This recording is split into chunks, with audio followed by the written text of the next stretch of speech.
என்னடா சத்தத்துக்கான சத்தம் போட்டு போறா. படிக்கிற மாதிரி நடிக்கிறியா நீ? சத்தம் போட்டு படிக்கணுமா? இப்ப படிக்கிறேன்.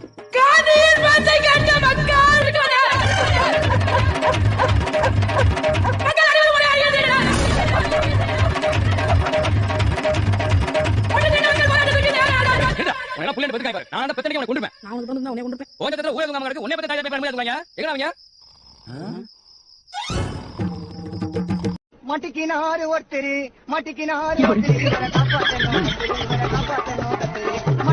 பிரச்சனை என் உடம்புலயே நான் அவ்வளவு பிரச்சனையிலயும் எவ்வளவோ நான் முடிஞ்ச அளவுக்கு சமாளிக்க முடியும். எவ்வளவுதான் முடியும்.